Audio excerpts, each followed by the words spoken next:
con una propuesta general de Laura Roy, que es nuestra líder de trabajo.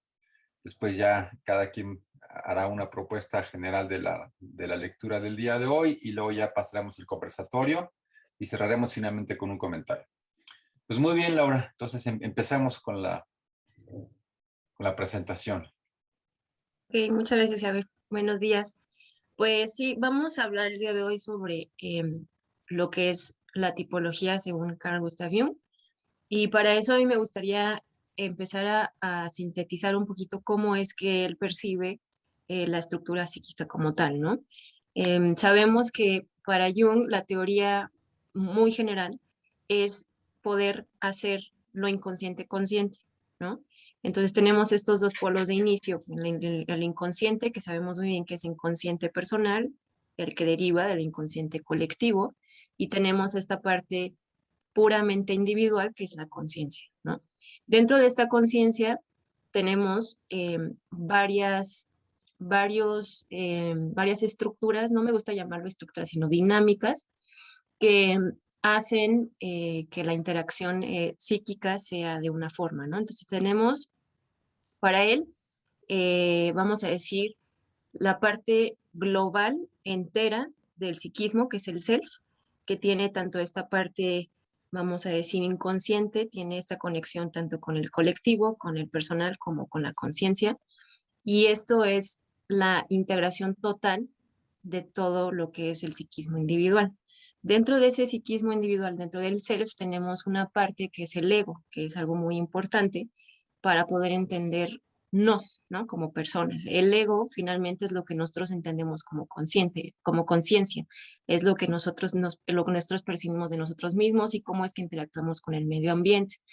Este ego también tiene una parte consciente e inconsciente, y evidentemente la parte inconsciente va a estar fluctuando y se va a estar manifestando mediante proyecciones, ¿no? Aquí también es donde entra esta parte de la sombra, que sería el otro lado de la moneda del ego consciente, ¿no? Sería esta parte del ego inconsciente, que es lo que no queremos aceptar en nosotros mismos, sea bueno o sea malo, tanto lo que nosotros consideramos como características positivas como características negativas, y esto va a estar en constante interacción con el psiquismo en general, ¿no? Y la sombra, como dije anteriormente, se va a poder ver y se refleja a través de cómo interactuamos con el otro, es decir, a través de la proyección, a través de la percepción, a través de las creencias, a través de lo que nosotros entendemos del medio ambiente y de los demás, es decir, nuestra relación con el objeto, ¿no? Sujeto-objeto. Y de aquí también tenemos lo que Jung llamó la personalidad. Esto es una construcción arquetípica que necesitamos para poder también interactuar con el medio ambiente, pero esto sí ya es puramente social, en el sentido que se pueden entender como roles, ¿no? La personalidad, como en el teatro, o él lo entiende así, ¿no? La personalidad en el teatro era una máscara, ¿no? Era lo que nosotros pretenden, o los actores en ese entonces pretendían, ¿no? Ellos interpretaban algo, ¿no? Y esa máscara era la persona, la personalidad, ¿no? Que hoy en día es lo que entendemos como personalidad. Entonces, para Jung retoma esta idea, ¿no? Del teatro griego, retoma esta idea de las máscaras y de la persona y lo atribuye en una cuestión psíquica. Y dice que nosotros estamos constantemente con máscaras, que es esta persona, que es lo que nos permite interactuar con el medio ambiente, con la sociedad, con el entorno, con nuestra comunidad. Tenemos un rol de género, tenemos un rol familiar, tenemos un rol puramente social, un rol laboral. Tenemos muchos roles que evidentemente por el ambiente van a ser diferentes, ¿no? No interactuamos igual, no somos los mismos en la familia como con los amigos, ¿no? Por ejemplo. Entonces, esto también es una parte importante porque son diferentes dinámicas psíquicas que interactúan entre ellas y que hacen esta integración consciente que forma parte de esta totalidad que es el self, ¿no? Ahora, para, para Jung, la construcción de la percepción, es decir, cómo es que nosotros percibimos el medio ambiente, deriva de cuatro funciones y de dos tendencias energéticas, ¿no? Estas cuatro funciones son dos polaridades, vamos a decir, dos pares opuestos de polaridades opuestas que van interactuando entre ellas y las tendencias energéticas lo que nosotros vemos que es la introversión y la extroversión. Esta tendencia energética es qué tanto estoy invirtiendo en lo exterior o qué tanto estoy invirtiendo en la energía, en lo interior, ¿no? Entonces, evidentemente, el extrovertido va a investir su energía hacia lo exterior y se va a alimentar desde ese punto de vista. Todo lo que vaya a percibir lo toma pues, en comparación a eso. Es decir, que el medio ambiente, el entorno, es muy importante. Mientras que para el introvertido es primero la energía, o bueno, la estructura psíquica, lo interior, y eso es lo que va a condicionar cómo es que yo percibo el exterior. Entonces, desde ahí, pues ya hay una distinción, ¿no? Y aparte de eso, pues él agrega 4 funciones, que estas 4 funciones, como digo, son parte de un eje donde son dos opuestos, ¿no? En el primer eje tenemos el pensamiento y el sentimiento. El pensamiento lo entendemos por juicios, ¿no? Juicios muy concretos. Y el sentimiento es más hacia la empatía, ¿no? Hacia entender al otro, hacia estar como queriendo comprender las relaciones más que los hechos, ¿no? El que piensa se basa más en los hechos. Y también está la parte de la sensación y la intuición, que sería el otro eje. La sensación se entiende como esta parte más sensitiva, justamente, y la intuición es más una presuposición de lo que está sucediendo. Es decir, no necesito de la sensación, no necesito de lo sensitivo para hacerme una idea de lo que está sucediendo. Es decir, ya tengo yo una corazonada, ya tengo yo una preconcepción de lo que está pasando. Es algo que se genera dentro de mí, ¿no? Entonces, con todo esto en mente, nos damos cuenta de lo complejo que es para Jung, ¿no? La construcción de personalidad, la construcción del ser, porque por eso digo que para mí no son estructuras, son dinámicas, es decir, podemos pensar que somos una persona introvertida, tenemos esa tendencia a la introversión o a la extroversión, pero no es una estructura, es decir, que podemos tener en ciertos ambientes tendencias de introversión y en otros ambientes tendencias de extroversión. Podemos crecer, vamos creciendo en los años, conforme pasan los años, y podemos pasar de algo más de introversión a experimentar la extroversión.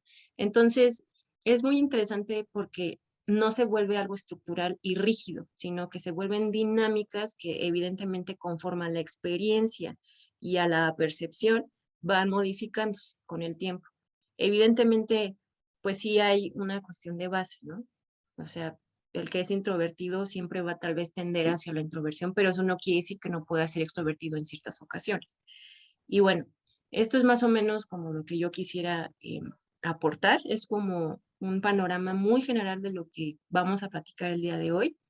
Y y bueno, ahorita dejé de lado toda la parte del inconsciente colectivo, cómo es que también interactúa con toda esta parte consciente, con todo este constructo psíquico que nosotros vamos em, armando conforme crecemos, ¿no? Y nos desarrollamos y evolucionamos psíquicamente. Pero bueno, voy a dejar la palabra a los demás para que podamos seguir con el conversatorio. Gracias, Laura. ¿Alguien más quiere iniciar su intervención hoy?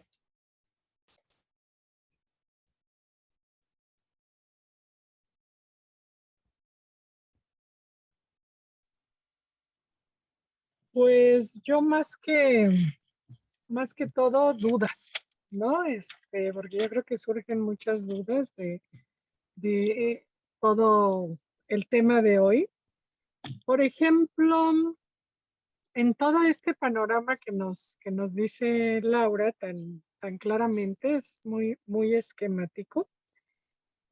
Yo me surgen dudas de cómo es el individuo, ¿no? El individuo es una complejidad de dinámicas que se manifiestan socialmente.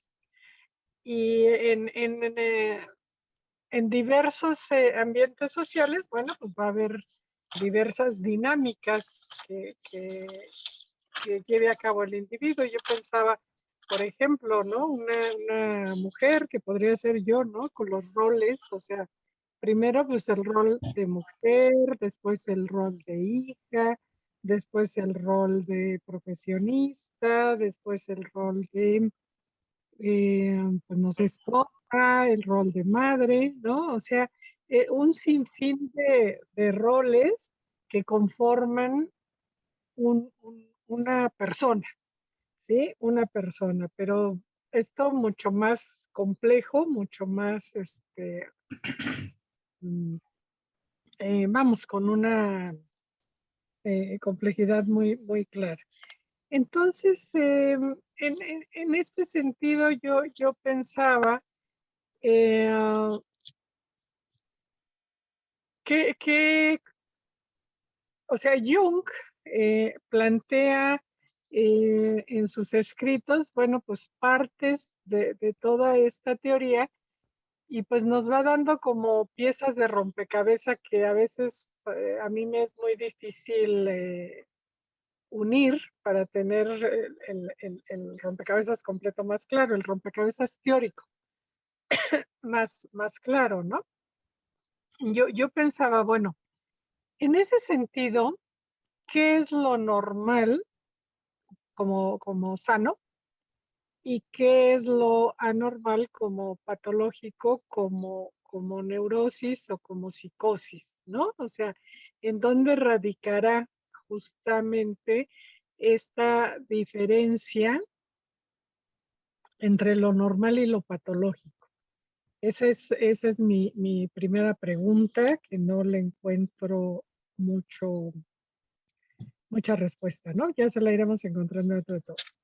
Y una vez determinado lo enfermo, ¿sí? Cómo el proceso terapéutico junguiano llega a la salud y qué es la salud o qué es el proceso terapéutico. ¿Cuál es la finalidad del proceso terapéutico? ¿No? Porque estamos como acostumbrados a decir que se gana terreno hacia la salud haciendo consciente lo inconsciente, ¿sí? Y esto, bueno, es amplísimo y estamos, como digo, muy, muy acostumbrados, pero pareciera que con Jung tiene sus características especiales, ¿no? Entonces, al igual que nosotros decimos, durante el proceso terapéutico nos valemos de la transferencia para analizar e interpretar al individuo en terapia y lograr con eso un cambio de estructura en su personalidad, ¿no? Entonces, este concepto también digo cómo está en Jung, ¿no? Porque para Jung la transferencia es solo una función conductora, ajá, pero en otro sentido del que estoy diciendo. Uh-huh. Entonces, vamos, o sea, como que planteo estas cuestiones y que el mismo concepto de inconsciente, porque el concepto de yo consciente más o menos me queda claro, ¿no? Pero el concepto de inconsciente es enteramente otro, muy diferente, porque sabemos que Jung incluye el inconsciente personal, que ha sido todo lo reprimido de la infancia, ¿sí? Es todo este catálogo que el individuo tiene ahí dentro de lo que ha sido su vida, pero también tiene lo que le viene de espiritual por herencia, que sería el inconsciente colectivo. Entonces, ¿cómo hacer consciente lo inconsciente colectivo y de qué manera es útil al tratamiento, ¿no? Entonces, todo este proceso, bueno, pues me da mucha curiosidad entenderlo y cómo se va dando este proceso de enfermedad y el proceso terapéutico. Y hasta ahí dejo mis dudas, que ya después iremos planteando más específicamente. Sí, Carmen, gracias. ¿Alguien más quiere empezar?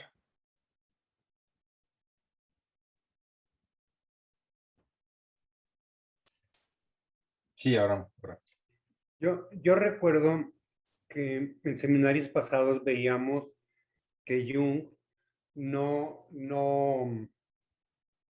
enunciaba personalidades sanas o patológicas o que tal cosa era normal o anormal, sino que era característica, digamos, ¿no? Entonces, a partir de todo esto que nos plantea Carmen, esto lo voy como concluyendo en relación a esta primera parte de conocimiento previo que predispone, ¿no?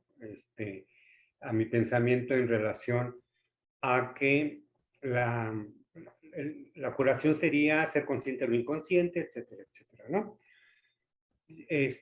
A mí me hace pensar que en Jung es cuestión de equilibrios y que la situación en el sujeto es que pueda tener equilibrios en esta parte dialéctica que él plantea como en todo momento, ¿no? Como un equilibrio por un lado interno y por el otro lado externo y una congruencia entre ambos. Y al final él plantea que quienes irán más allá en el tratamiento no son todos. O sea, como que no todo el mundo puede ser susceptible de un tratamiento más profundo o más interiorizado, no sé cómo decirlo, sino que la mayoría tendría su motivo de alta o lo que sea cuando se logra un equilibrio. ¿Sí? Eso entendía. Por ahí lo revisamos o lo mencioné de pasadita en los seminarios, pues yo creo que como en los primeros 2 o 3, cuando nos preguntábamos exactamente cuál era cuál era el objetivo del psicoanálisis, del tratamiento de Jung, que lo denomina de una manera distinta, particular. No sé ustedes, hasta ahí. Sí, gracias, Abraham. Pepe, quisieras. Si yo quiero, pues más que todo, enfatizar, puntualizar, ser más relevante lo que la construcción, diríamos, metapsicológica de Jung aporta, ¿no? A la concepción de psique, y que es parte de esta, es más amplia, se sale de exclusivamente lo determinista lineal, lo biológico y sin decirlo, interrelaciona tanto los aspectos, diría, espirituales como psíquicos, como mentales, como biológicos, ¿no? Que yo creo que esto que hizo Laura, por ejemplo, esta síntesis que me pareció muy, muy, muy didáctica, muy clara, no la tenía Jung, ¿no? Que sus lecturas en cada parte, en lo particular, ¿sí? Pero también como Freud, dependiendo de la etapa en que lo que está diciendo uno lo va uno interactuando con él. Y esto para un poco el propósito en términos de la revista, el interés común, en cuanto a irlo pensando desde la complejidad, ¿no? Entonces, como Jung pretende una sola epistemología, tanto para los aspectos culturales, ¿no? Como para los aspectos de tipo psicopatológico individual, ¿no?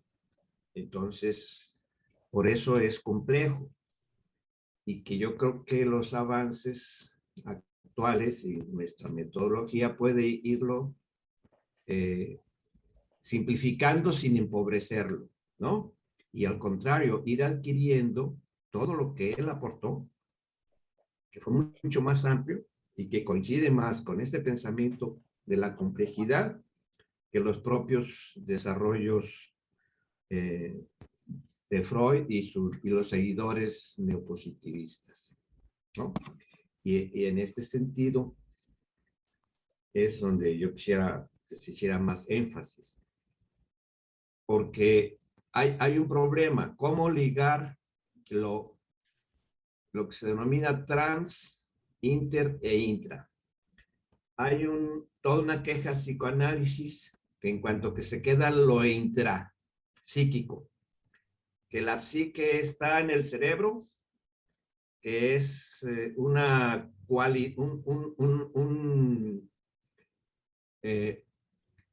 característica producto de las funciones cerebrales que no se pueden solo pensar en términos, pero no las sigue ubicando dentro de la concepción externo-interno, sujeto-objeto, adentro y afuera, y el objeto es estudiar a un sujeto que tiene un alma ahí dentro y que le funciona de tal o cual manera.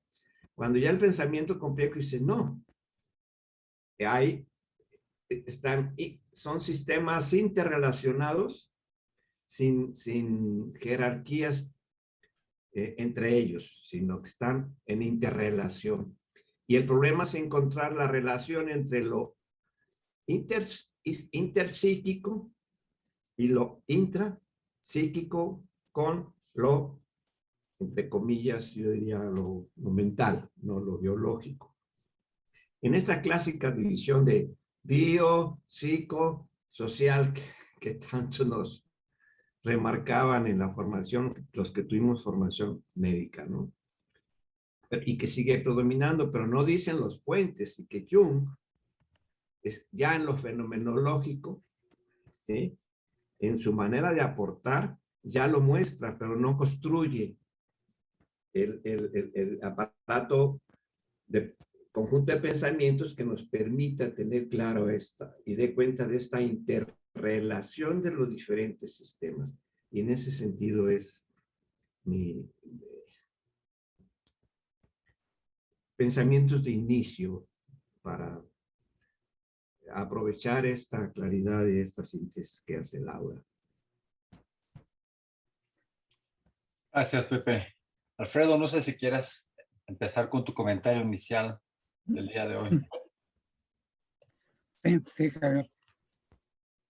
Sí, me interesó a mí de manera muy relevante cómo describe, cómo expone Jung, tanto en clínica como en aspectos teóricos amplios, incluso en mitología, los aspectos de el inconsciente actuando sobre la conciencia.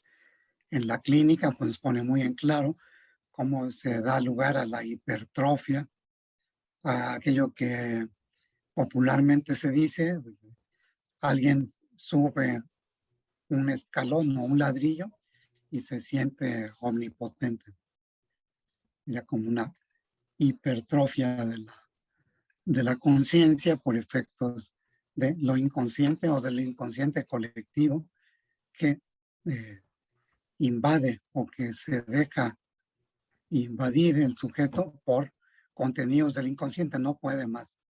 Y respecto a estos aspectos de los contenidos del inconsciente colectivo sobre el inconsciente individual y la conciencia, pues se puede uno extender muy ampliamente en ejemplos, en aplicaciones, incluso en análisis de situaciones de individuos conocidos o individuos incluso históricos.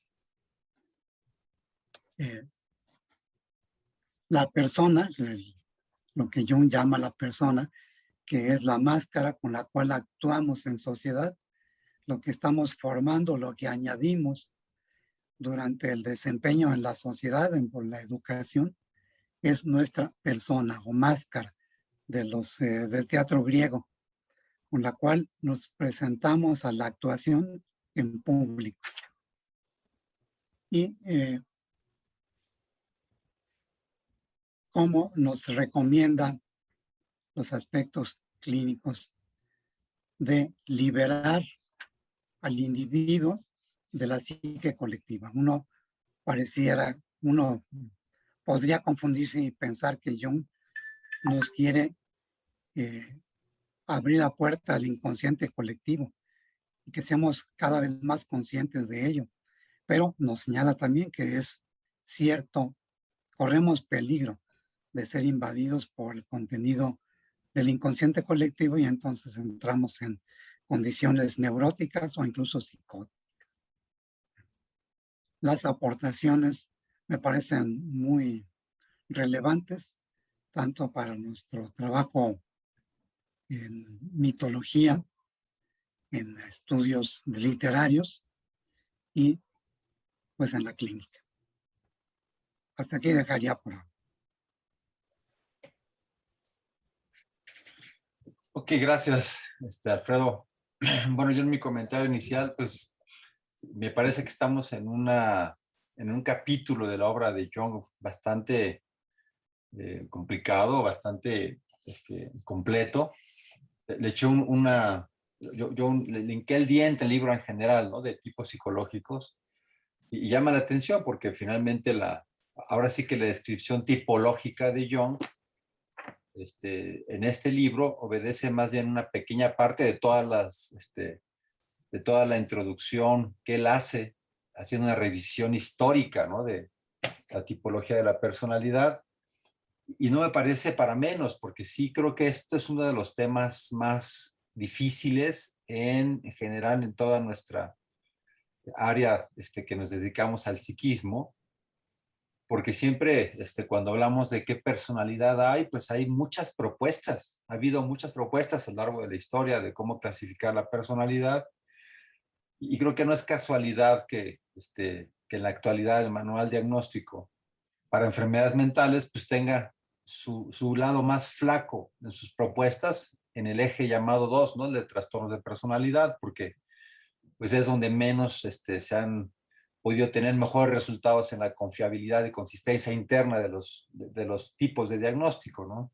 Entonces hay múltiples propuestas para valorar los tipos de personalidad y la que Jung en particular nos propone, creo que sí, me parece que tiene algo interesante, ¿no? Porque cuando él pone su eje central en extrovertido-introvertido, sí coloca de alguna manera esa disposición natural, pues que ahora veríamos, ¿no? Con los modelos de Friston del cerebro, en donde el cerebro que se postula como un cerebro predictor, que continuamente está recogiendo información del medio ambiente y que trata entonces de predecir lo que va a pasar para precisamente aumentar la eficiencia en el caso de la cognición y para tratar de que los aspectos emocionales estén lo mejor adaptados para que se puedan funcionar lo mejor posible.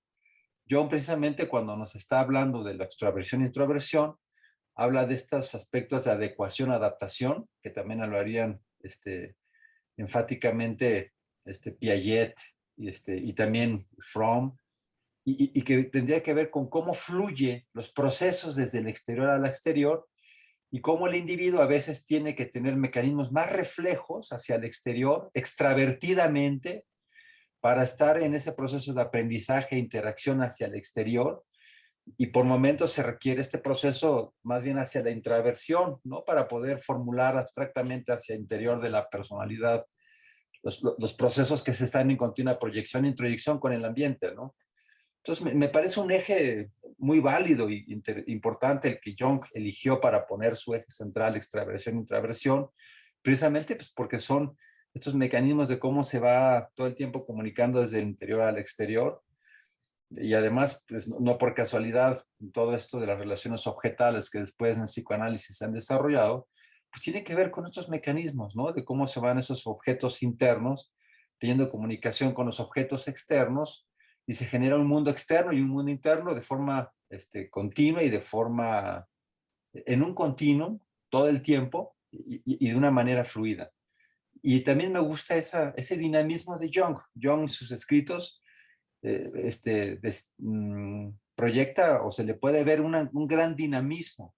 No hay un acartonamiento etiquetador, ¿no? Sino sí se le ve este dinamismo, donde inclusive ni siquiera se preocupa de tener que decir que alguien es extravertido o introvertido, sino que más bien habla de esta movilidad, en una especie de complementación yin-yang, que todo el tiempo está hacia afuera y hacia adentro. Y entonces sí creo que nos ofrece una lectura dinámica, ¿no? Para entrar a la personalidad, más que estática y rígida, pues. Bueno, así comenzaría yo mi participación hoy. Entonces pasemos al conversatorio, ahora sí, quien quiera hablar, quien quiera comentar. A mí me gustaría justamente agregar un punto ahorita que estabas hablando con respecto a las dinámicas y cómo se va co-construyendo de cierta forma tanto la realidad interna como la realidad externa de acuerdo a pues esta interacción que hay entre los dos, ¿no? Y me parece algo bien importante también desde mi punto de vista, como lo que yo he entendido de mis lecturas de Jung, es también la importancia de la delimitación, que sí es estructural, corpórea, ¿no? Como justamente también tiene mucho que ver, y sería como esta parte femenina, como esta parte más justamente sensitiva, ¿no? Esta parte como, ¿cómo sé yo cuál es mi distinción? A través de mi cuerpo, vaya, ¿no? Esta diferenciación entre el yo y el no yo tiene mucho que ver con que sí existe una estructura, que sería esta estructura corpórea, y es lo que, de cierta forma, contiene lo que está pasando psíquicamente, ¿no? ¿Por qué? Porque si no hubiese toda esta estructura corpórea y esta parte biológica y toda esta cuestión como de materia, la conciencia, ¿cómo sería? ¿No? O sea, ¿cómo podríamos decir que existe conciencia si no hay un, un lugar en donde tiene lugar la conciencia, ¿no? Es un poquito lo que me hace pensar cuando justamente en el desarrollo del infante, del niño, cómo justamente la madre funge como esta parte de estructura para que el niño vaya justamente construyendo su propia psique, ¿no? Me parece que es primeramente esto, ¿no? Cómo la interacción con la madre va permitiendo que me vaya yo diferenciando y vaya determinando que tengo conciencia y tengo un cuerpo. Una vez que ya tengo esto como más claro, hago esta diferencia entre yo y mi madre, y aquí es cuando empieza toda esta experimentación como ser individual, que evidentemente va haciéndose cada vez más separado de esta condición primaria que es con la madre, ¿no? Y finalmente, ¿cómo es posible esto? Porque sé que tengo un cuerpo, porque ese cuerpo es el que me ayuda a diferenciar entre el yo y el no yo, esta parte material. Entonces, de cierta forma, sí existe una estructura, pero es una estructura material, que creo que también es muy importante. Por eso está esta parte del yin y del yang, esta parte femenino, masculino, esta parte que pues se ve mucho en las religiones, inclusive en la alquimia, que es lo que él retoma muchísimo, que me parece relevante, porque evidentemente, como en todo con Jung, hay polaridades y hay opuestos. Y estos opuestos no es que si hay uno el otro no puede, sino que conviven y todo el tiempo están interactuando y todo el tiempo están fluctuando, ¿no? Y aquí también se puede agregar la introversión y la extroversión como justamente energías embestidas en el exterior o en el interior, que también se puede traducir como esta cuestión más pasiva-activa o más masculina-femenina, ¿no? Así como la extroversión es esta parte más hacia afuera, más activa, más de controlar el entorno, de estar en el entorno, y la introversión es más pasiva, más reflexiva, más interna y por lo tanto, pues evidentemente, más lo que entendemos por una energía más femenina, ¿no? Y esto todo se va construyendo también, repito, gracias al cuerpo. O sea, si no tuviéramos este cuerpo que nos delimita y nos da estructura, no habría ni siquiera dónde poder hacer vamos a decir, pues una reflexión al respecto. O sea, no tendríamos, ¿dónde estaría la conciencia? ¿En dónde residiría la conciencia, no? Y ahí es donde yo también me pongo a pensar que tal vez el cuerpo tiene más importancia de lo que creemos, o sea, el cuerpo total, ¿no? No solo la mente, sino el cuerpo total, que también puede tener como esta interacción con la conciencia y también ayuda a la construcción de la percepción de la realidad.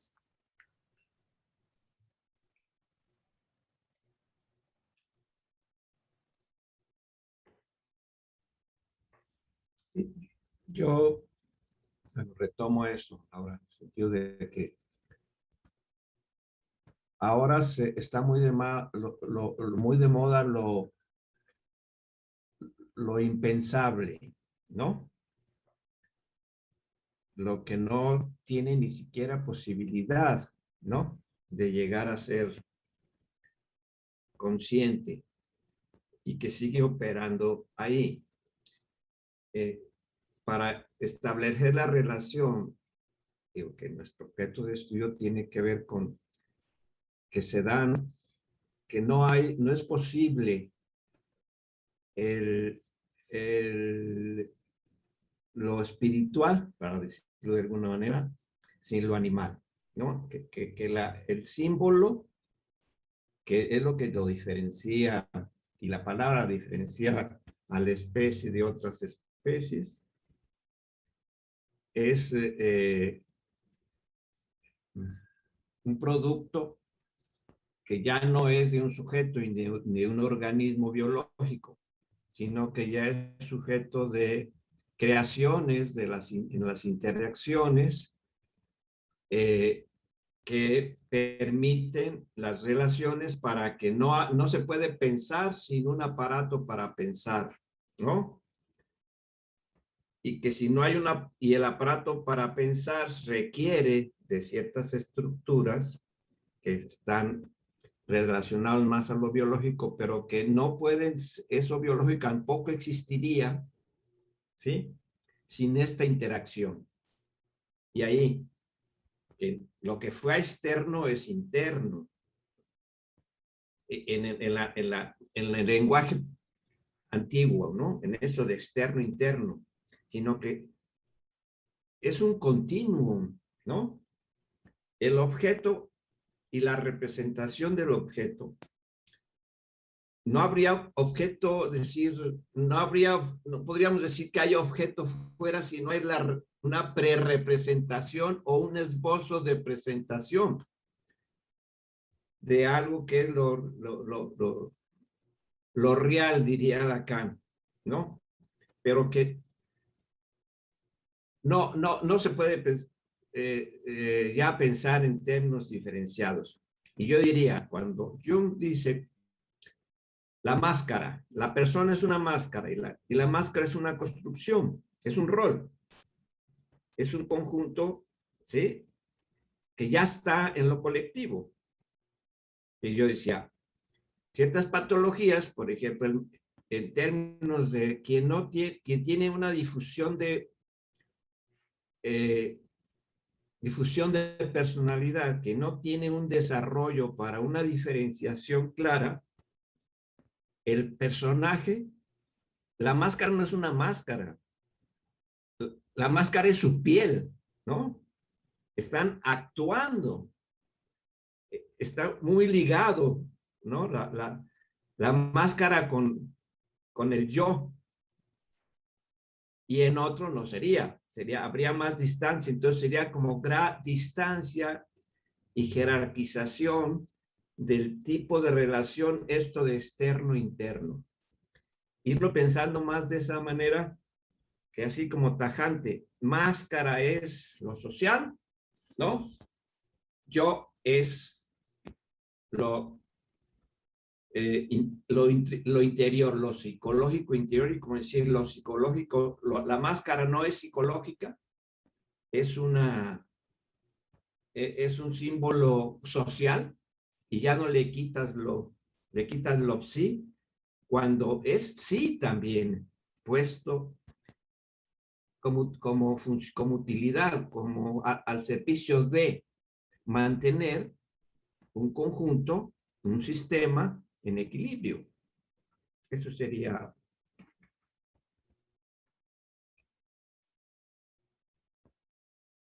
Sí, a mí nada más me gustaría decir algo, me encantó lo que dijo José, pero justamente ahorita que está diciendo, ¿no? Como esta distancia que tenemos que ir eh, poniendo entre la máscara y, digamos, la persona, bueno, no, la persona no, entre la máscara y el sujeto.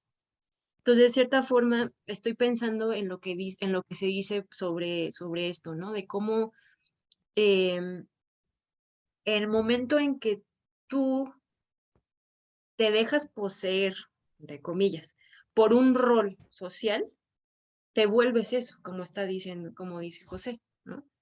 Y eso hace que te vuelvas estereotípico, es decir, que cumples las funciones típicas de un rol, ¿no? Pero eso hace que tu estructura de personalidad sea rígida, ¿no? Y esto hace justamente que tu yo ya no hay una distinción entre esta máscara y este rol social, y evidentemente no existe este alejamiento o esta distancia de la que está hablando José, que me parece súper interesante esta forma de verlo, ¿no? Cómo justamente lo colectivo, como decía hace rato Abraham, se puede volver un problema, ¿no? O sea, se puede volver algo que te come, como dice también, como dice Jung también, ¿no? Hay muchos símbolos de la gran madre, de la madre, sí, pues de la gran madre que devora, ¿no? Y esa gran madre que devora puede ser este inconsciente colectivo del cual no tenemos control, ¿no? Entonces, de cierta forma, dejarse llevar por el inconsciente colectivo y fungir, fungir ciertas características, tener como ciertos comportamientos, se vuelven típicos y por lo mismo se aleja de lo que tú podrías llegar, de lo que tú eres, de tu self. ¿Por qué? Porque te fundes con esta parte colectiva, con esta parte comunitaria y social, que no te permite hacer esa distinción entre tu rol, tu máscara y tu parte como más interna, ¿no? Y bueno, nada más es lo que quería agregar. Pero ahí yo tengo una pregunta para insistir en mi tema. ¿Dónde está la neurosis? ¿Cómo se instala la neurosis en esta no distinción entre lo colectivo y lo individual? A ver, yo creo que el poner sobre la mesa el pensamiento junguiano nos lleva a cuestionar lo que yo decía como mi prejuicio, ¿no? Que cuesta trabajo generar un cambio cuando nos rigidizamos en el proceso de pensar. Entonces, la neurosis se puede pensar como un conflicto intraestructural, interestructural, etcétera. Y una vez más, los retos clínicos como los trastornos de personalidad que de pasadita ha mencionado Javier, Alfredo y también evidente y claramente Pepe, es este reto que no nos permite la clara identidad de un sujeto, sino por sus fallas mismas. De personalidad, en la amplia gama. Si nosotros repensamos esta parte de cuando la máscara, ¿no? Cuando la máscara es el yo mismo, y lo pensamos en déficit de desarrollo, de tensión o déficit del desarrollo del sujeto.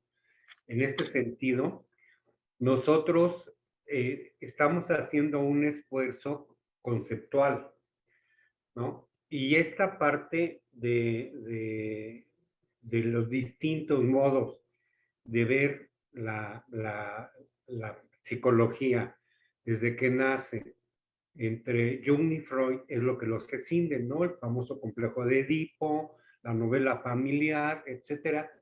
Son dos concepciones distintas, ¿no? Jung diría, no se tiene por qué tener esta situación hereditaria del Edipo y del destino predeterminado, etcétera, ¿no? Sí, no, no, Entonces no. Jung, Yo no, fíjate que yo no estoy tratando de meter la concepción freudiana, no.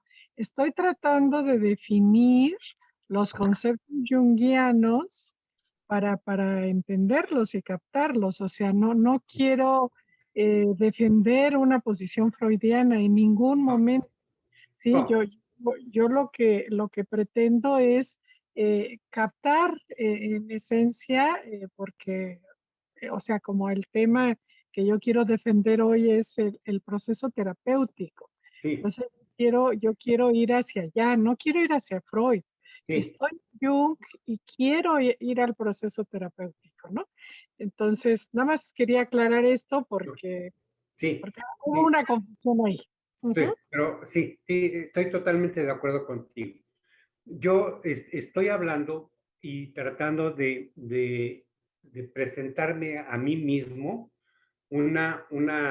hablaba de resistencias al cambio, etcétera, ¿no? Entonces, el cuestionamiento es para mí mismo, ¿no? Y que si para mí mismo representa un cuestionamiento, seguramente para otras tendencias, etcétera, etcétera, se seguirán presentando. Porque yo creo que esta manera de pensar, por ejemplo, de Jung, en donde pone estos conceptos tan abstractos, ¿no? Que nos llevan a asociar en esta parte de que cuál es el inconsciente colectivo, la profundidad del inconsciente, etcétera, lo que decía Pepe, que nos lleva hasta lo impensable, indecible, inefable, inacible, ¿no? Esa parte que está allá. Entonces Jung toma, toma todos estos conceptos que, que son nuevos y que carecen en ese momento de una base teórica cuando estaba la lucha, ¿no? En otros aspectos, por darle un sentido a la ciencia positivista, ¿no? Así. Estaba el Freud pensando en el proyecto, Golgi acababa de hablar de la célula, Ramón y Cajal acababa de hablar de la diferenciación de la neurona y sus cosas, y en ese mundo, 3 años después de que Ramón y Cajal anuncia a la neurona como la unidad de pensamiento del cerebro, etcétera, ¿no? Que no se ha quedado estático Ramón y Cajal, sino que se lleva ahora a un nuevo concepto físico-matemático que se denomina la neurona de Ramón y Cajal como el psicocito, ¿no? Que es la unidad funcional del pensamiento, psicocito. Bueno, es otro cuento. Pero es decir, cómo es que la ciencia, ¿no? Evoluciona, por un lado, en una necesidad de explicarse a sí misma, ¿no? De manera contundente y reproducible.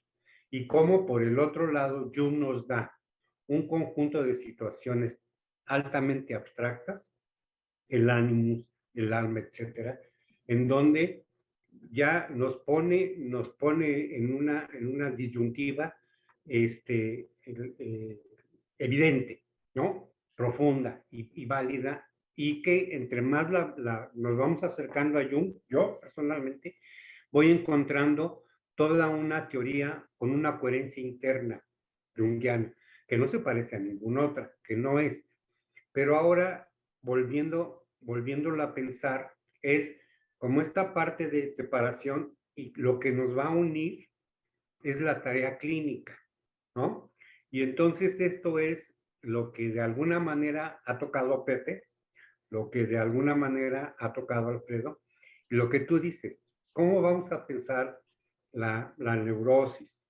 ¿Cómo vamos a pensar el concepto de enfermedad, el concepto del conflicto y el concepto de cura? ¿No? Entonces, para mí, Jung nos presenta un modelo conceptual total y absolutamente distinto que tiene que ser comprendido desde la subjetividad misma propia que caracteriza al ser humano, ¿no? Ya por allí lo vamos entendiendo.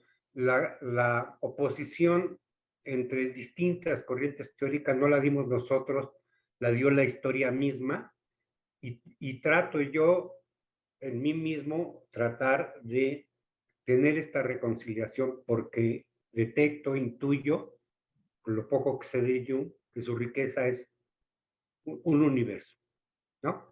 Bueno, hasta ahí quería decir. Sí, a ver, yo quiero como volver al inconsciente colectivo porque siento que ahí está una clave, ¿no? O sea, como que intuyo que por ahí hay una clave, ¿no?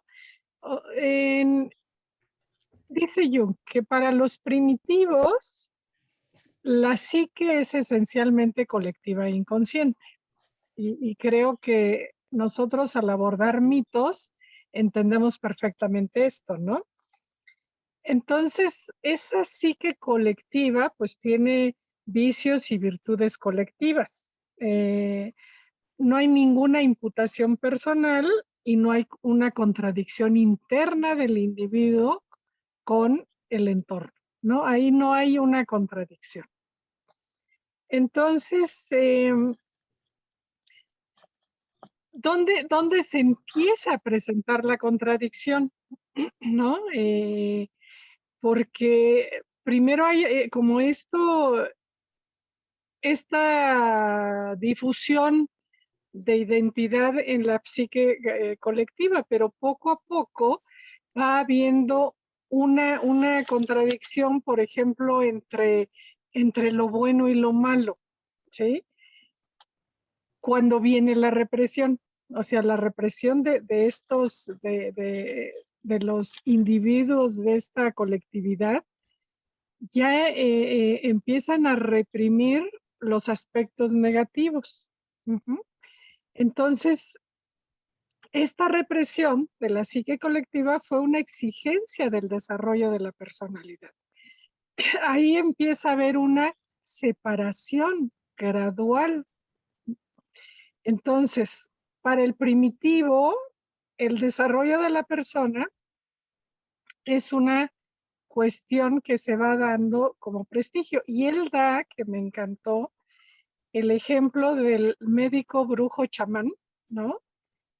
Que en muchas culturas lo que lo distingue es una máscara real, el portar una máscara a veces de rasgos feos, ¿no? A veces de rasgos, colores llamativos, que lo diferencian del resto de la colectividad y que lo hacen poseedor por este solo hecho de secretos rituales. Entonces este ser se va separando de la colectividad, ¿no? Entonces se crea una envoltura, una máscara, una persona que lo arranca de la psique colectiva. Y entonces aquí algo que me encantó que dice yo, ¿no? Hay un compromiso colectivo entre el individuo y el grupo social.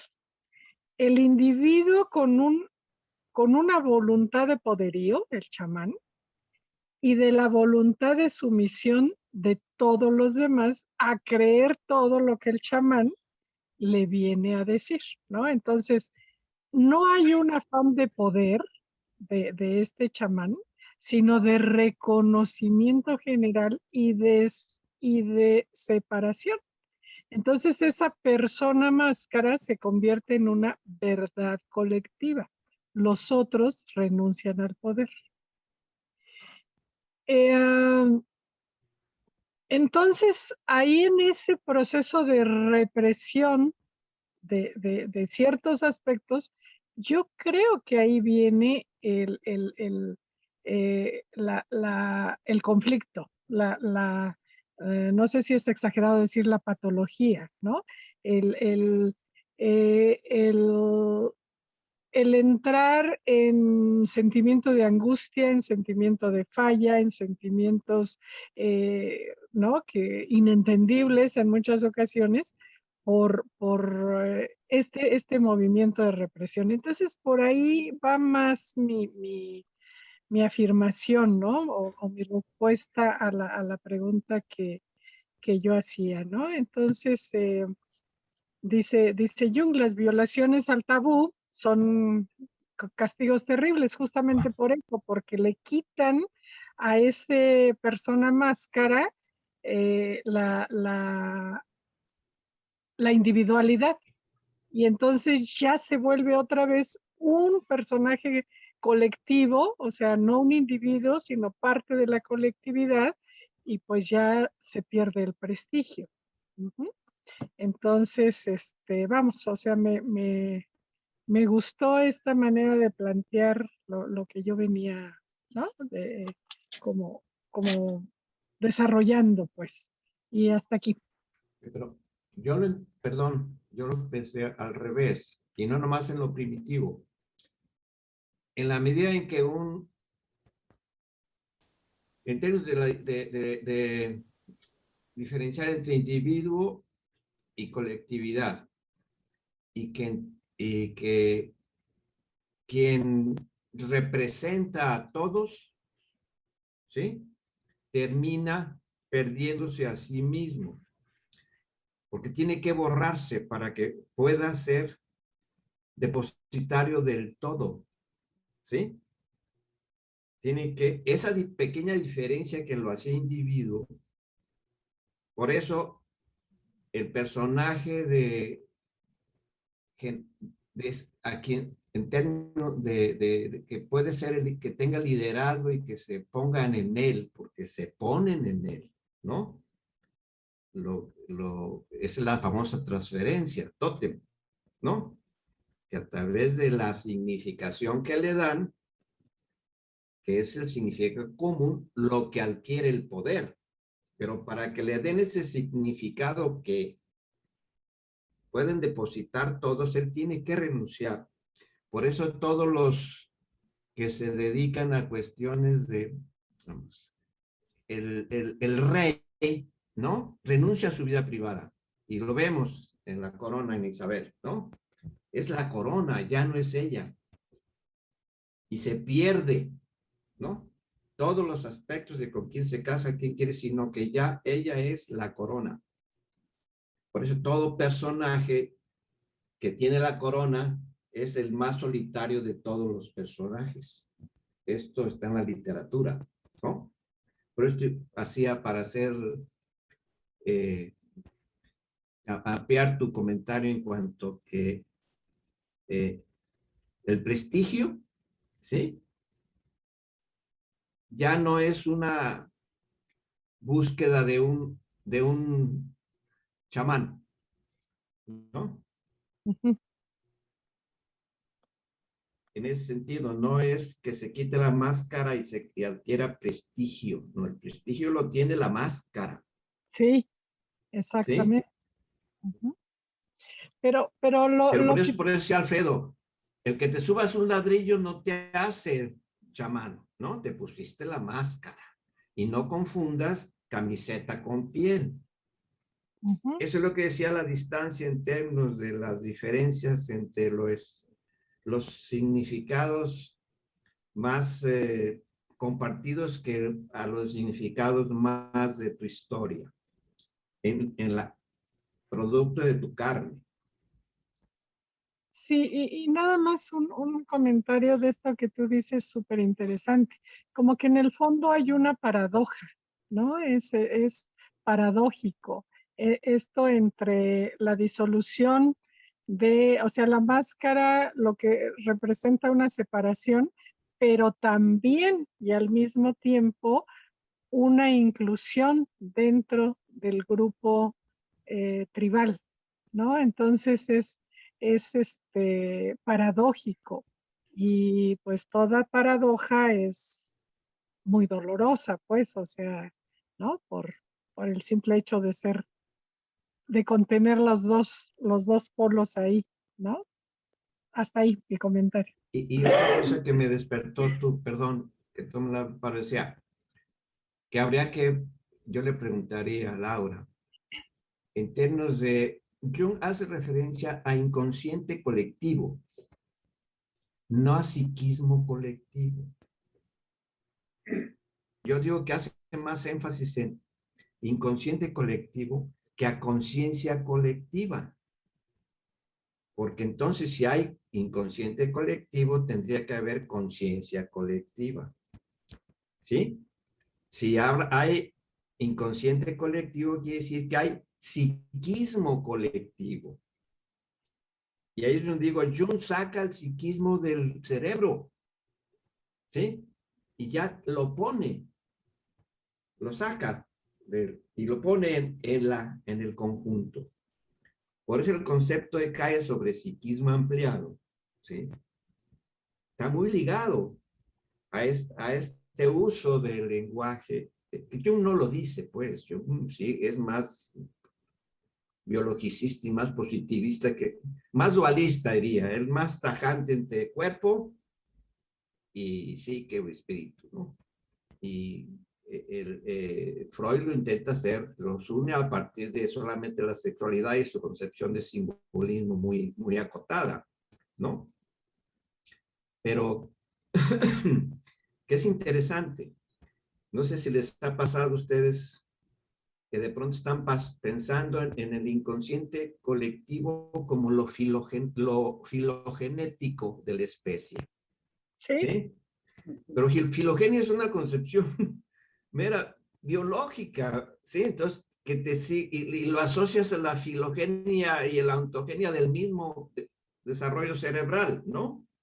Como el cerebro no es más de que un conjunto de capas adquiridas a través, ¿no? De todo el desarrollo de la membrana.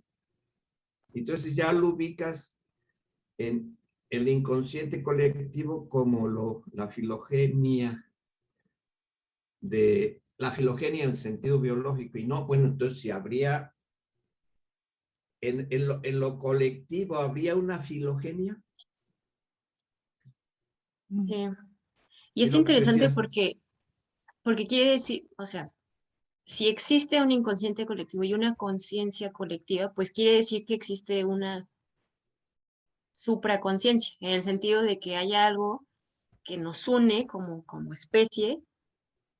Es que es raro porque vamos a decir que sí, o sea, está el inconsciente colectivo, que eso es lo que vamos, yo creo que dice inconsciente colectivo en comparación a nuestra capacidad para adquirirlo en nuestra conciencia individual. Es decir, sí debe de haber un psiquismo colectivo, pero definitivamente es inconsciente para nosotros, porque no tenemos la capacidad individual de integrar el psiquismo colectivo, ¿no? Evidentemente. Entonces todo se vuelve automáticamente un inconsciente colectivo. Entonces es paradójico porque yo sí creo que existe una conciencia colectiva, como dices, pero indudablemente es inconsciente, porque el trabajo que tenemos que hacer tan simple y sencillamente es de acuerdo dentro de nuestros propios límites como personas, ¿no? No podemos, por más que queramos, ser objetivos dentro de nuestra subjetividad. No hay forma. ¿Por qué? Porque estamos limitados dentro de nuestra propia capacidad, que evidentemente entre cada individuo va a ser diferente la amplificación de esa conciencia, pero siempre va a estar limitada a nuestra propia capacidad de integrar y de percibir ciertas cosas, ¿no? Y me parece muy interesante, por ejemplo, retomar un poquito lo que estaban diciendo de las máscaras y del chamán y cómo está al servicio de cómo el poder o los sujetos de poder están al servicio del colectivo es justamente lo que decía, o sea, son de cierta forma representaciones de un arquetipo y ellos también por ende son colectivos. ¿Por qué? Porque, y se vuelve algo muy curioso porque podríamos pensar que una persona poderosa es libre, pero no lo es porque está atada o está em, condicionada por todo lo que tiene que representar para los demás, ¿no? Y es interesante porque creo que el movimiento pues, ni siquiera sé si decirlo individual o el movimiento colectivo, o el movimiento psíquico, tiene que ser así, es decir, desde esta parte totalmente unida con lo colectivo, donde no hay conciencia, en donde eres parte de un todo, te individualizas y te consideras como una persona fuera de este colectivo para posteriormente volver a fundirte en una parte colectiva, más bien al servicio de lo colectivo, ¿no? Pero ya después de toda esta adquisición o de este desarrollo, esta evolución, ¿cómo pasar de una como amorfa, una bola amorfa de energía, que es lo colectivo, que yo me desprendo de eso, me separo de eso, hago una diferenciación y esa diferenciación me va a llevar nuevamente a estar al servicio de lo colectivo, ¿no? Entonces me parece muy curioso porque otra vez es algo muy paradójico, ¿no? Me individualizo para volver a ser colectivo. Y no sé, o sea, ahorita estoy como con muchas cosas en la cabeza. Entonces ahorita me voy a quedar así. Pero sí está muy interesante el tema. Y yo tengo una duda, ¿no? A mí me parece muy interesante esto de que de repente se colectiviza tanto lo consciente como lo inconsciente y luego se individualiza. ¿Cómo se logra este proceso de reversión al individuo cuando no es tan consciente en sí mismo? Yo diría que por todo aquello que hemos conceptualizado, por todo aquello, así, aquello que hemos conceptualizado como la cultura. Este, es muy interesante porque ya hace como 20 años, 25 años, Wittgenstein, el filósofo, ya hablaba de que la mente no está solo en el cerebro, sino que la mente está, ¿no? Y él, era un libro en donde él se explicaba física y matemáticamente todo esto, y aparte de la filosofía. Un libro que no he podido conseguir, luego lo conseguí medio de segunda mano, carísimo, pero en la venta me daba desconfianza que me cobraran y no me enviaran el libro, ¿no? Estaba muy inseguro. Y lo he visto citado por ahí el libro, pero nunca lo he tenido. Pero bueno, el caso es que filosóficamente ya se ha venido pensando de mucho tiempo en este fenómeno, pero a mí me parece muy interesante y propongo que lo que vuelve a incluir al individuo en lo colectivo social, todo, el inconsciente, el imaginario, etcétera, y que lo regresa al sí mismo es la cultura. La cultura en todo el amplio sentido. O el imaginario social, ¿no? Entonces, digamos, la cultura estaría contenida en el gran imaginario social.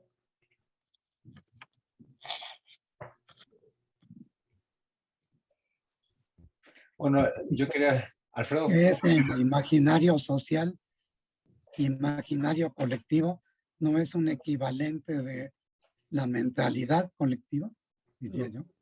Pregunto, no son equivalentes, no es esa el psiquismo colectivo. Pues ahí está la pregunta y no sé, no sé qué piensen Javier y Pepe, porque vean dónde llegamos, qué interesante. Bueno, a mí sí me ha gustado mucho el curso del conversatorio, ¿no?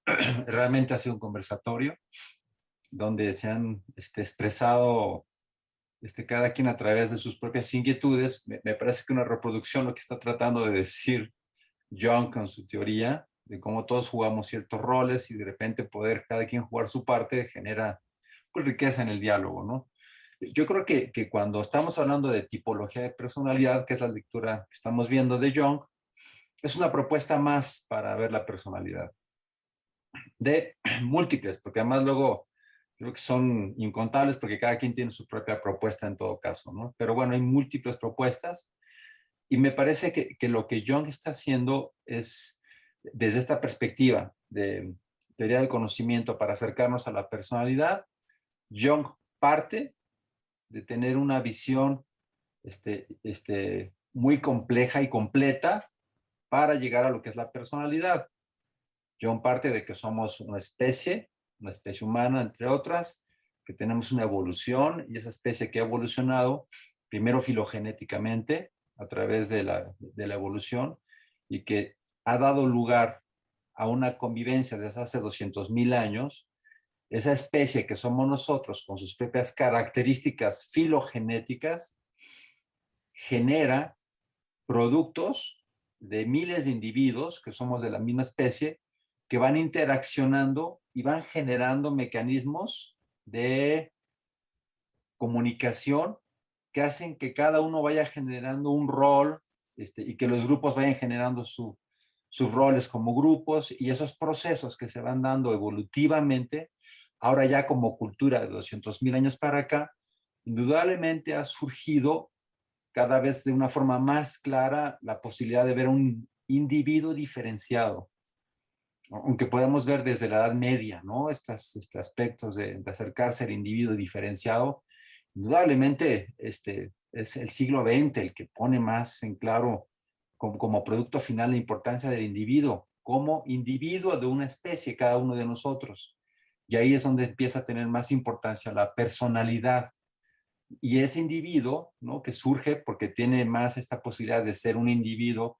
Digo, no había derechos del individuo antes del siglo XX, no se daba tanto énfasis a que todos tenemos el mismo derecho, cada individuo.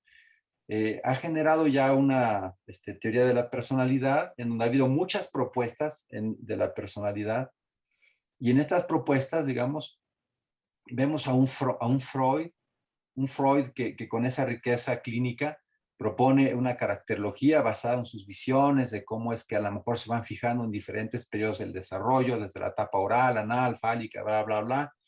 Y luego vemos un Fromm ya mucho más incluidor de lo cultural, donde ya él tiene más importancia en cómo el individuo se relaciona con el ambiente, cómo se asimila con el ambiente, y si ese individuo llega a lo productivo, a lo improductivo.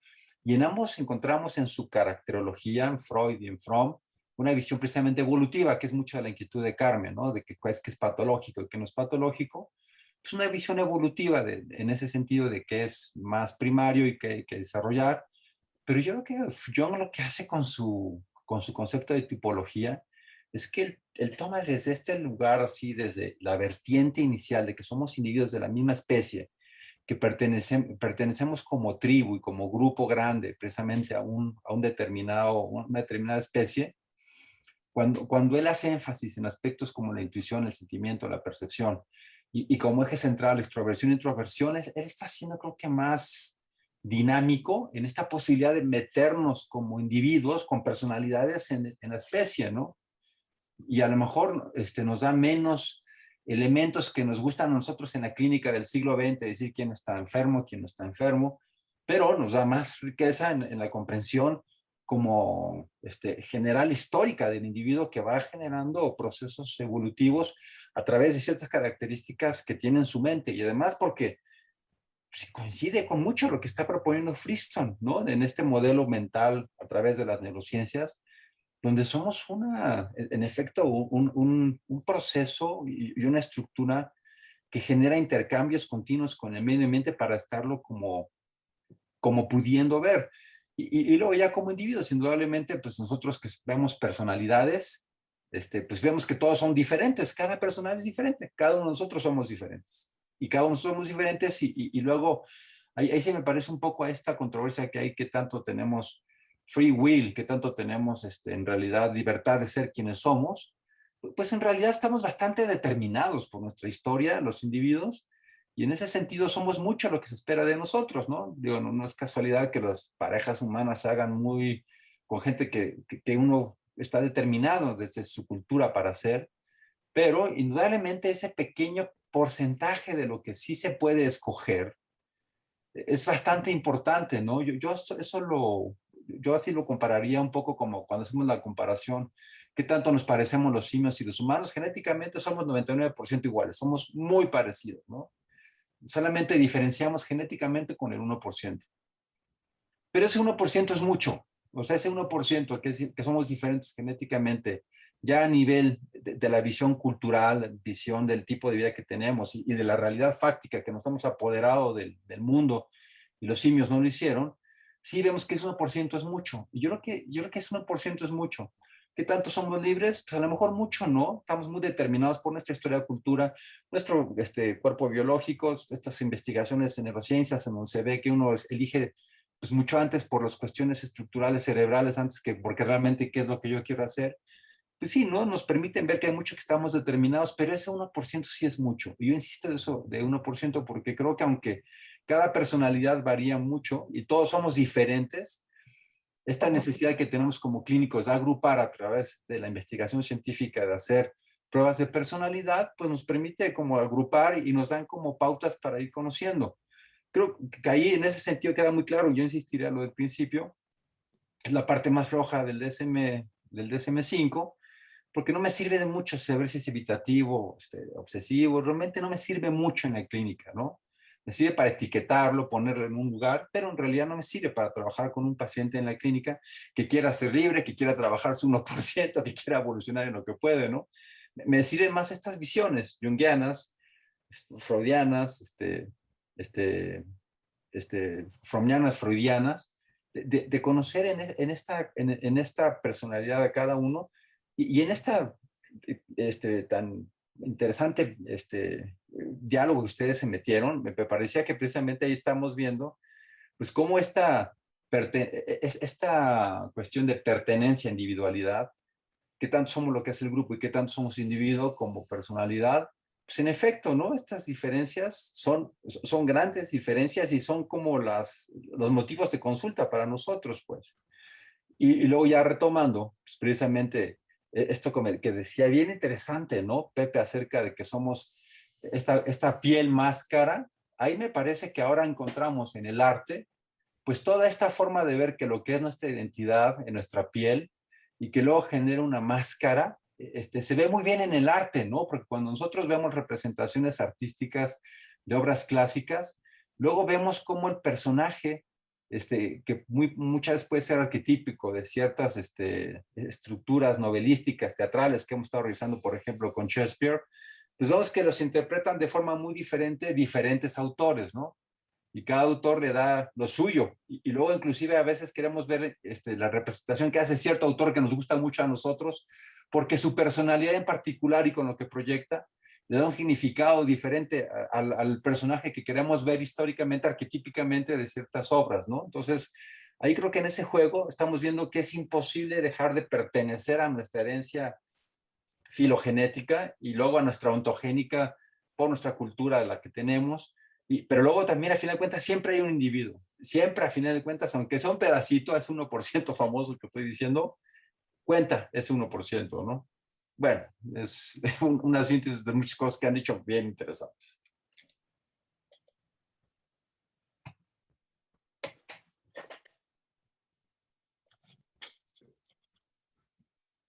Yo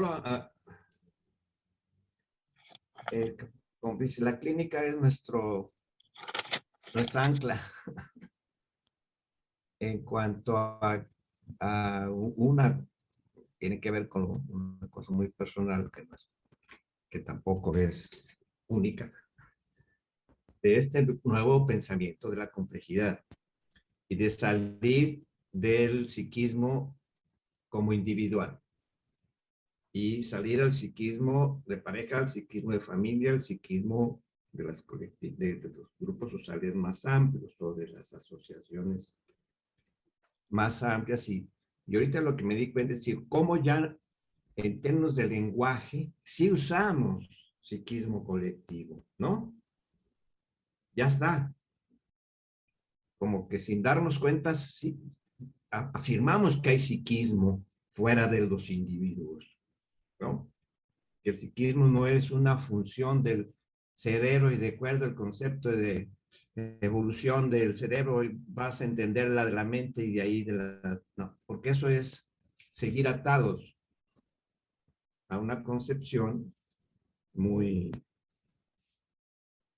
de predominio del individualismo, de la unicidad, cuando ya no está de moda, ya se dieron cuenta que también el 1% de la población es la que tiene la lana del mundo.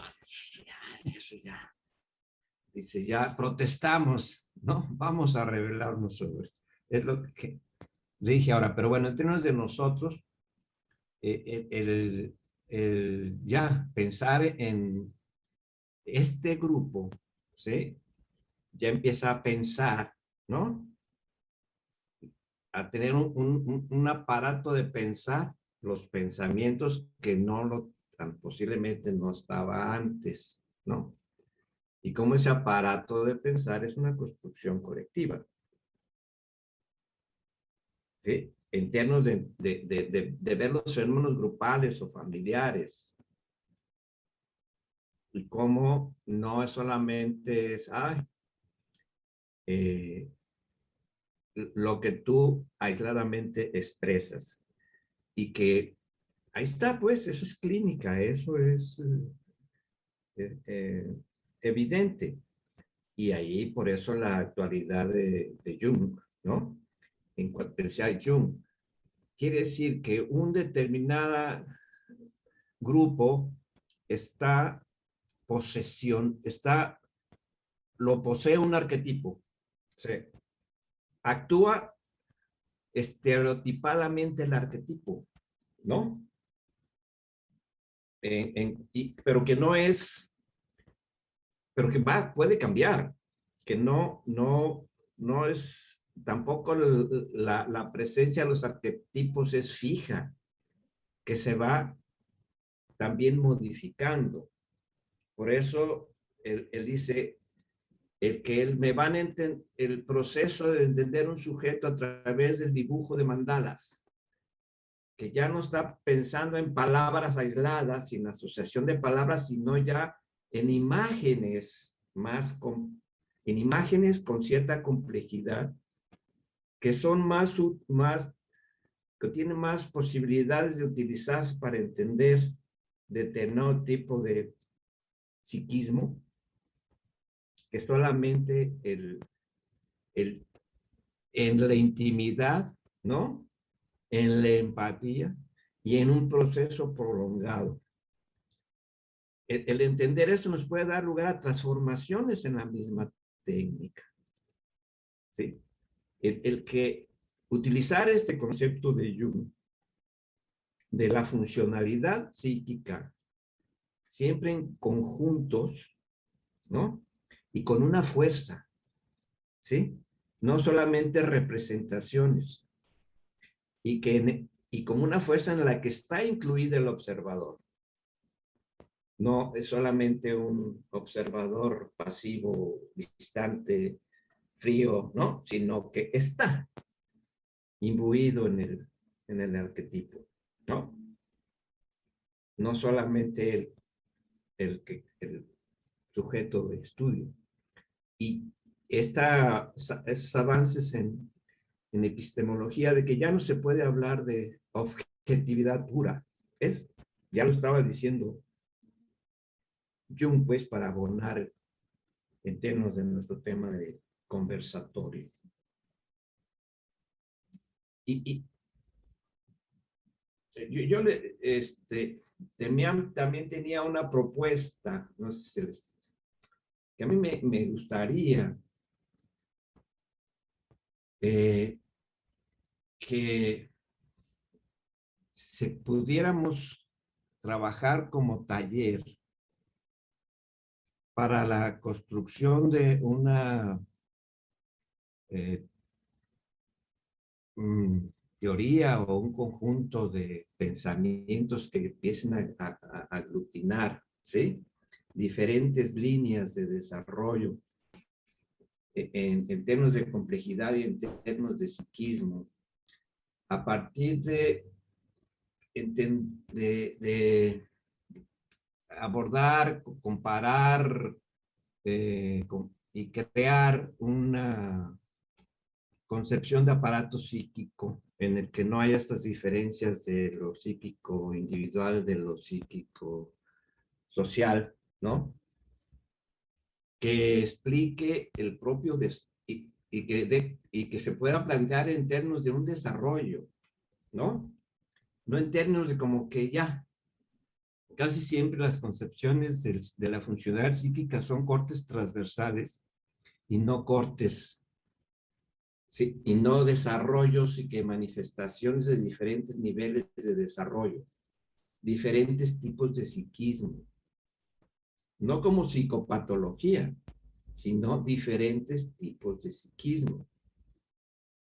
¿Sí? Y que, por ejemplo, yo decía que necesariamente funcionalidad psicótica o funcionalidad neurótica implicaría nivel de funcionalidad y no patología. Como una patrón muy de los médicos, pues, de que si no, enfermedad, ¿no? Salud de enfermedad, y no niveles de funcionalidad del psiquismo. Bueno, yo tengo hace rato trabajando sobre esto, y yo he visto que en la mayoría de las escuelas se estudia teorías de la personalidad, y se estudia escuela junguiana, escuela, ¿sí? Y yo decía, no, y el post, ¿no? Lo post-freudiano y los aportes, pero que no hay todavía un intento de una disciplina de lo psi, porque inclusive para las diferentes concepciones no hay diferencia entre psi y subjetividad, y los utilizan de la misma manera. Entonces ir haciendo inclusive ya una teoría que vaya a partir de ya los avances, diferenciaciones en las mismas uso de las palabras. Pero bueno, como te lo planteo como una propuesta, sí, de taller, pues, no conversatorio, sino estructura de taller en cuanto que un taller construye algo y hay una metodología y hay toda una programación, ¿no? De qué pieza construyes tú o cómo podría ser. En eso, y que ya tengo un producto final, un texto, ¿sí? Sobre aparato psíquico. Yo lo veo, vamos, se cubriría una necesidad que existe en el universo de la enseñanza, ¿no? Hay carencia de una claridad en términos de lo que es. Todos hablan de la mente y de sus posibles formas de funcionar, pero no como una estructura, ¿no? No como un aparato no como mecánico, sino como concepciones teóricas que pueden dar cuenta de un desarrollo, de un proceso y de formas de funcionalidad y las diferentes manifestaciones. No solamente en términos de consciente, inconsciente, en términos, por ejemplo, Lacan, ¿no? Solamente la primera tópica en lo inconsciente y lo consciente. Y hay que hacer inconsciente y entender todo en términos de los nudos, ¿no? Lo simbólico, lo lo real, lo imaginario y lo simbólico. Y así, a ver, podemos hacer uno en el que incluye una concepción de psiquismo y de aparato psíquico y que incluya estos aspectos que más bien son herramientas para pensar, y vamos a ver que en la clínica es lo mismo, ¿no? Por ejemplo, acá digo, Jung lea a Lacan en términos de investidura de lo externo interno, ¿no? En cuanto que más a lo imaginario, ¿sí? Pero que su definición de lo real es lo biológico, pues, que nunca va a llegar. Y a lo mejor el inconsciente es inaccesible, va a ser siempre inconsciente, son manifestaciones, diría yo, y dice Lacan. Vamos, hacer ese tipo, para mí esa es una reflexión en un taller, para ir diciendo qué características tendría que tener nuestro esquema, de aparato psíquico. Pero bueno, por ahí yo tenía una propuesta, Javier, sobre la lectura de un texto mío que habla al respecto, ¿no? Yo creo que no es casualidad que en este taller, que en este grupo de trabajo sobre Jung estás haciendo esa propuesta, ¿no? Yo diría que ahorita terminemos esta parte de tipología y terminando ahorita el conversatorio, pues ya al final nos ponemos de acuerdo, porque creo que sí podríamos hacer muy bien una derivada ya a partir de tu escrito. Pero ahorita, ¿te parece si terminamos el conversatorio de Jung? Sí, claro, perdón por lo metiche. No, y lo hablamos ahorita terminando, ¿no? Cerrando, nos ponemos de acuerdo, pero sí me parece que va de la mano de lo que estamos haciendo. Y ya tendríamos que ir cerrando. Sí, tendríamos que ir ya haciendo un comentario final. Final. Pues, como siempre, que sí se aclaran conceptos súper importantes y se destaca la importancia de la teoría de Jung, ¿no? En cuanto a esto. Y desde esto que hemos dicho, me queda claro la importancia de los sueños o del análisis de los sueños desde esta perspectiva muy original que tiene Jung, cómo el inconsciente compensa en este proceso de individuación del cual ya hablamos. Entonces el individuo va a tratar de compensar trayéndolo desde el inconsciente colectivo, hacia la conciencia y sumando a sus aspectos conscientes toda ese mundo de oscuridad o de vicios o de, incluso en el ejemplo clínico que da, de divinidades, ¿no? Del cual era pobre o carecía, ¿no? Entonces, esto va a ser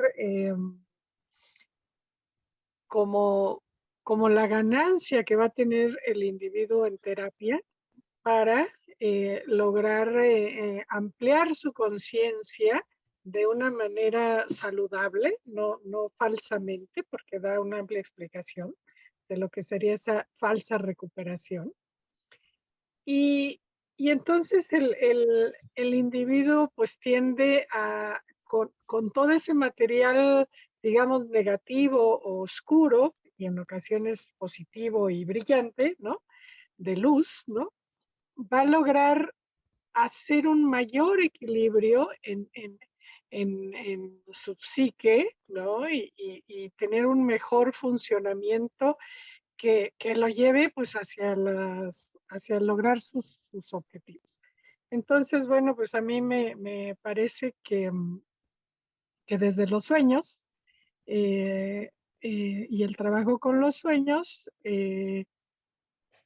y una diferente manejo de ellos es que Jung va a lograr sus objetivos terapéuticos con sus pacientes, ¿no? Entonces, que se me hacía muy, muy interesante y pues nada más decir que sí, que hemos estado entendiendo todo el inconsciente colectivo y lo hemos, eso es complejo, pero lo hemos tratado de integrar a nuestro lenguaje y yo creo que ahí vamos, ¿no? Que sí lo vamos logrando, aunque sea un poquito difícil. Y yo con esto terminaría.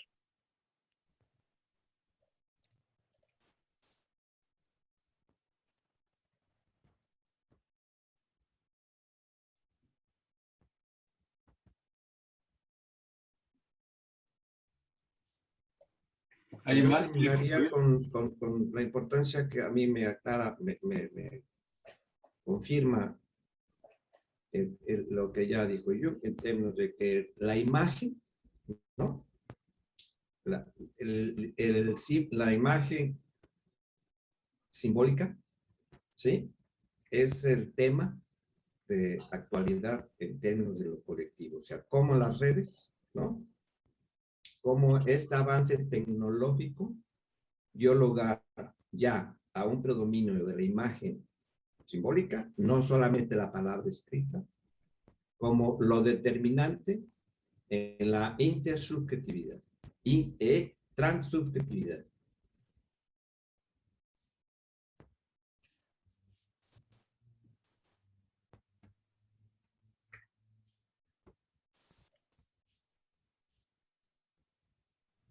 Pues a mí me gustaría rescatar, que creo que es muy básico, es un eje también en toda la teoría de Jung, y es toda la importancia de la parte espiritual, ¿no? Como parte del desarrollo total de la personalidad o del individuo. Cuando pensaba en este desarrollo de salir de la masa amorfa del colectivo para individualizarse y posteriormente regresar a lo colectivo, se regresa de forma diferente porque se adquiere conciencia y se adquiere una función religiosa, espiritual, se integra en uno y así es como se regresa al colectivo, ¿no? De cierta forma, me parece que ese es el trabajo, digo, dentro de todo lo que es el trabajo individual, es una parte fundamental, ¿no? Una parte fundamental para poder plenamente desarrollar el individuo y que ese individuo se vuelva a fundir en la colectividad, ¿no? Con una función mucho más consciente y mucho más, ¿cómo decirlo? Funcional, vaya la redundancia, dentro del colectivo, ¿no? O sea, la masa amorfa, de cierta forma, cuando uno forma parte de esa masa inconsciente, es como si no estuviera tomando el lugar que le corresponde dentro de esta colectividad. Y al hacer este trabajo de individuación y posteriormente de reinserción, lo que estamos haciendo es que estamos cobrando sentido a nuestra posición dentro de ese colectivo, ¿no? ¿Y cómo es posible? A través de la integración de esta parte espiritual, que es lo que él entiende como la adquisición de una conciencia mayor, como la interacción con el inconsciente colectivo, con el inconsciente personal, el trabajo con sueños, como decía Carmen. Finalmente es un trabajo hacia lo innombrable, como decía Pepe, ¿no? O sea, es ir y confrontar ciertos elementos de obscuridad, que finalmente es el inconsciente, es lo que no conocemos, lo que no percibimos, lo que no tenemos claro, ¿no? Evidentemente, lo que nos da miedo, esta parte también de lo desconocido, y por eso también hay tanta resistencia, ¿no? A irse hacia esa parte profunda, porque es un miedo a lo desconocido, es un miedo a perder el control. Y finalmente, para él, dentro de su teoría, la forma justamente de ir adquiriendo y ampliando la conciencia y ampliando el conocimiento y la sabiduría es justamente haciéndole frente a este inconsciente, qué es esta oscuridad y qué es esta parte que no conocemos, ¿no? Y ya propiamente hacer esa integración, que es la función espiritual, religiosa, se puede volver a reinsertar en el colectivo. Y bueno, con esto me gustaría terminar.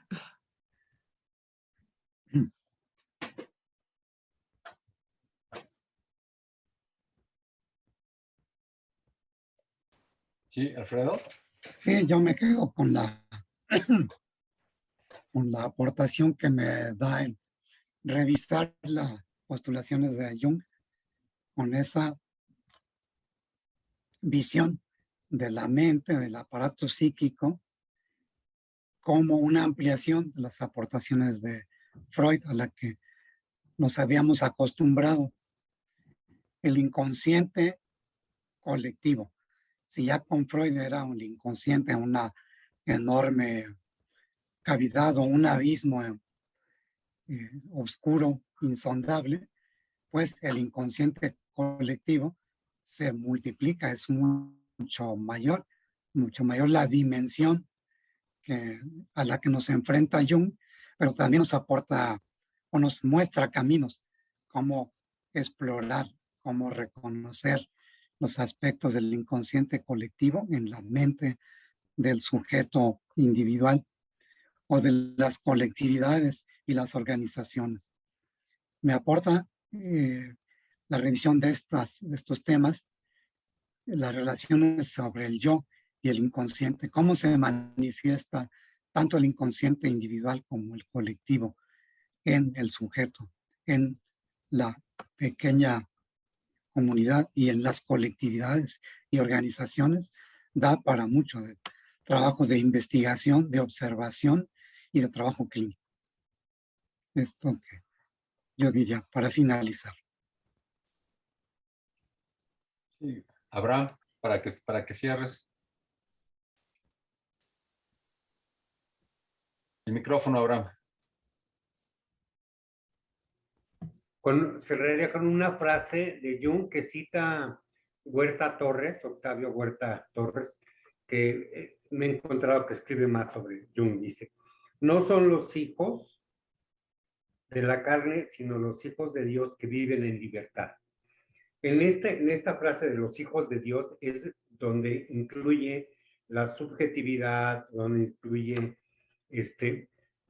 todos estos aspectos de espiritualidad que creo que es muy difícil conceptualizarlos como algo muy definido, sino que tiene que ver con una amplia gama de subjetividades del ser humano. Y es lo que dice, no son los hijos de la carne, sino los hijos de la gran subjetividad los que son libres, ¿no? Yo con eso me quedaría, creo que directa o indirectamente hemos estado tocando este tema, ¿no? Hasta ahí dejarlo. Sí, gracias. Bueno, yo para terminar diría que cuando estuve en el Instituto de Psiquiatría tuve oportunidad de hacer investigación de personalidad y dentro de esos instrumentos que llegué a aplicar, uno era el inventario de temperamento y carácter de Cloninger, muy basado en aspectos biológicos del cerebro. Otro era el SKID, basado en los trastornos de personalidad del DSM-5, ahora entonces era 4. Y otro de ellos era el Eysenck. Eysenck, que es un checklist que se hizo basado en la teoría junguiana de introvertido-extrovertido, y precisamente pues es un perfil diferente a los otros, ¿no? Y de alguna manera creo que no le hace justicia a la teoría junguiana, esta escala que se elaboró en base a Jung, el temperamento de Eysenck, el inventario de Eysenck, porque lo que hemos estado viendo en la tipología que nos está describiendo Jung tiene una potencia importante al momento que considera todos los aspectos como constitutivos de nuestra mente en función de un determinado cerebro, y él considera estos aspectos, por una parte, pues porque son aspectos propiamente cerebrales, ¿no? La intuición, la sensación, el sentimiento, la percepción, y luego toda su dinámica introvertido-extrovertido, pues creo que no, esa escala no le hace justicia a la propuesta junguiana. A mí me parecería que esta visión junguiana que nos lleva al inconsciente colectivo, a final de cuentas nos permite ver en interrelación epistemológica, el inconsciente colectivo surge porque hay un cerebro que evolucionó filogenéticamente con ciertas características y que nos hizo funcionar colectivamente desde un principio. Primero en pequeños grupos, se ha hablado de este grupo de Dunbar de 150 agentes. Funcionamos en pequeños grupos desde un principio. Así está constituido nuestro cerebro, para funcionar en grupo. Y este inconsciente colectivo y esta forma de funcionar colectivamente, pues es cerebral filogenéticamente del Homo sapiens, ¿no? Entonces yo creo que Jung, con su propuesta, tiene esa estructura, ¿no? Al final de cuentas, creo que él está considerando esa estructura que tenemos y que es así de origen y que no podemos pensarnos si no estamos nutridos en ese Homo sapiens que así evolucionó, ¿no? El inconsciente colectivo es netamente natural de este tipo de cerebro que tenemos. Entonces me parece que esta propuesta junguiana, la tipología, está considerando eso estructuralmente. Y estoy totalmente de acuerdo con Pepe. Creo que no es casualidad que ahorita lo propuso. Me parece que es como la tribuna, este tipo de escritos como para pensar en algo más complejo, ¿no? En elaborar un acercamiento complejo al psiquismo y no solamente a las teorías de cada uno de los autores. Bueno, pues muchas gracias por todo. Gracias por estar presente. Nos vemos entonces en la próxima sesión de Arqueología de la Mente. Hasta luego. Vemos.